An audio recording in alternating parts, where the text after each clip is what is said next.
ইদানিং হাইপোথাইরয়েডিজমে ভুগছে এরকম রোগীর সংখ্যা অসংখ্য। হোমিওপ্যাথিক চিকিৎসায় হাইপোথাইরয়েডিজম পার্মানেন্টলি ভালো হয়। এরকম আমাদের অনেক পেশেন্ট আছে যারা হাইপোথাইরয়েডিজমের চিকিৎসা নেওয়ার জন্য আমাদের কাছে এসেছিল। ওনারা ওষুধ খেয়েছেন, ওষুধ খেয়ে একদম ভালো হয়ে গেছেন, তাদের এখন আর কোনো ধরনের ওষুধের সাপোর্ট লাগছে না।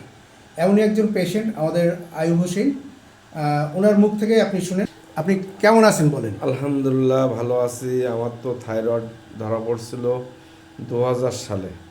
2000 সালে থাইরয়েড ধরা পড়ার পরে আমি নিয়মিত থাইরয়েড ট্যাবলেট খাইতাম এবং সকালে একটা প্রথম, তারপরে একটার থেকে দুইটা শুরু হলো। ভারতে গেছি অন্তত 10 বার। ভারতে গেলেও সব ওষুধ বাদ দিলে থাইরক্স বলে খাওয়াই লাগবে। ভারতেও থাইরয়েড ওষুধ দিত থাইরক্স, ওটাও খাইতাম।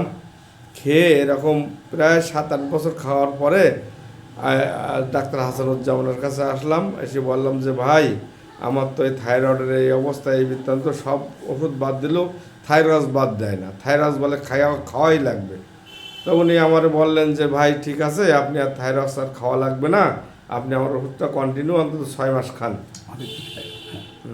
6 মাস খান। কিন্তু আমি তো 6 মাস খাইছি, 1 বছর কারণ খাইছিলাম মনে হয় খুব সম্ভবত। ওইখান থেকে 10-12 বছর আগের কথা। সেখান থেকে এই পর্যন্ত আর থাইরয়েডের কোনো আর সমস্যা আমার নাই। আমি এখান থেকে গত 4 দিন আগে আমি আবার ডিজিটাল হসপিটালে থাইরয়েড পরীক্ষা করে আমার ওখানে 4.3 মনে হয় খুব সম্ভবত এই এখন অবস্থা। এখন থাইরয়েডের কোনো সমস্যা আমার আপাতত নাই। আমি থাইরয়েড থেকে আল্লাহ আমার রহম করেছে হাসানুজ্জামান সাহেবের এই হোমিওপ্যাথি ওষুধের মাধ্যমে।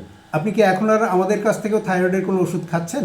এখন আর কোনো থাইরয়েড ওষুধ কোথাও অ্যালোপ্যাথিও খাই না, হোমিওপ্যাথিও খাই না। আপনি ভালো আছেন? আলহামদুলিল্লাহ থাইরয়েডের দিক থেকে ভালো আছি।